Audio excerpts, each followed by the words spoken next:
रास्ता ढूंढते ढूंढते ये हम कहाँ आ गए।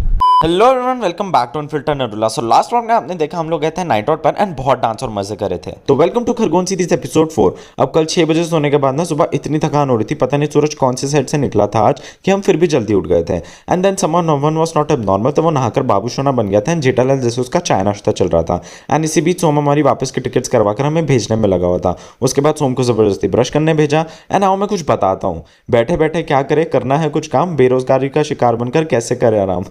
आई know this line doesn't make any sense but it does in our lives. सुबह सुबह ही हम यो यो लॉर्ड का लाल परी सुनते हुए अपना सर दर्द ठीक कर रहे थे। And trust me, we are not normal because हमारी आंखें भी नहीं खुल रही थी एंड हम गेड़ी मारने चले गए थे। ऊपर से पार्टी सॉन्ग्स जस्ट बिकॉज हमारे पास कुछ करने को नहीं था। अब बेरोजगार होने के साथ साथ एक सर्टिफाइड आलसी में अकेला तो नहीं हूं, क्योंकि अब हो गई थी बारिश स्टार्ट और घर के बाहर ही कार खड़ी कर हम तीनों कार में ऐसे आराम कर रहे थे जैसे कोई घर से आएगा रथ के साथ, हम तीनों का स्वागत करेगा और गेट पर आरती उतारकर हमें अंदर बुलाएगा। बट सिर्फ और सिर्फ ना भीगने की वजह से हम लोगों ने कार में बैठना ज्यादा इंपॉर्टेंट समझा। फिर बारिश रुकने के बाद हम घर गए एंड रेडी होने के बाद हम बंटी को लेने गए। And then we went to sightseeing place Pipri, जो कि खरगोन से 20-25 किलोमीटर दूर है। एंड ऑफ कोर्स दिमाग के साथ साथ हम लोगों की जेब भी खाली थी, तो हमने छोटे होने के नाते रिस्पॉन्सिबिलिटी के साथ घर पर स्कैनर भेजकर डीजल डलवाया and independently we were all set to go to Pipri.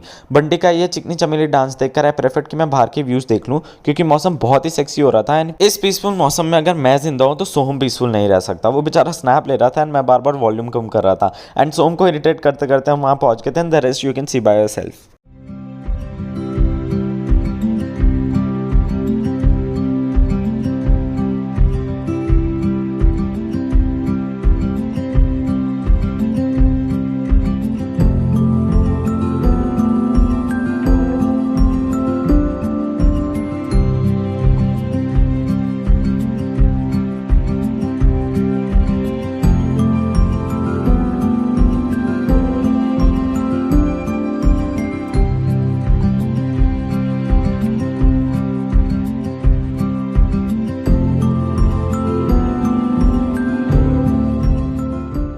यहाँ पर लेक के आसपास बढ़िया गाड़ी घुमाकर तुम घूम सकते हो and we stayed there for an hour. अब घर से हमें बहुत जल्दी कॉल करके बुला लिया था बिकॉज वहाँ पर कुछ ब्लैक मैजिक सीन हो गया था। अब आगे की स्टोरी आएगी नेक्स्ट व्लॉग में। आप जाते सब्सक्राइब कर जाना। Thank you so much for watching. Bye bye.